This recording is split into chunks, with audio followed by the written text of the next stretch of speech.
We are 2 months out now from the November election. Ohio voters will be deciding who they want to represent them in the U.S. Senate and in the Oval Office. And as Election Day nears, it is important to note some of the state's voting rules are being changed. NBC4 State House reporter Natalie Fahmy went one-on-one with the Secretary of State to ask him about the last-minute changes. Natalie?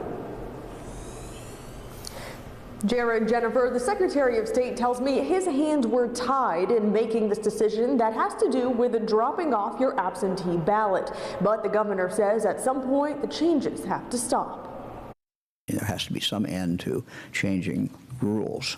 Really, I don't want to make any changes to the way that we run elections in Ohio unless they're forced upon us. Under current state law, one ballot drop box is allowed at each county board of elections. The law also lists relatives who may deliver an absentee ballot, including spouses, children, and siblings. But recently, a federal judge ruled that disabled Ohioans can choose anyone to help with their ballot. When people decide to try to make election laws at a courthouse instead of a state house, they can create unforeseen problems. Now, in this directive to county boards of elections from Secretary of State Frank LaRose, voters can only put their own ballot in a drop box. And if someone is dropping a ballot off for a family member or disabled person, they have to do it in person and sign a form.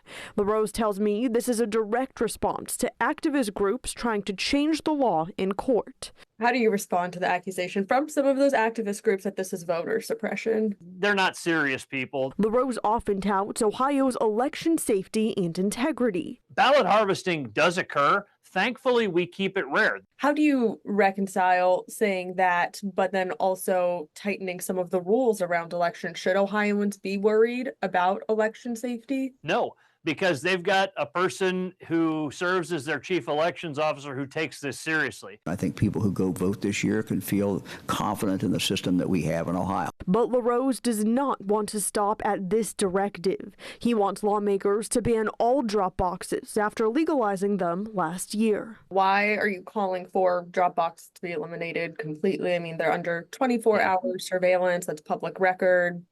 Why call for that? Yeah, it's something I think that the legislature should look at. These are only a recent phenomenon. I think anyone who wants to change what we do has a burden of proof of showing that there's a problem with what we do now.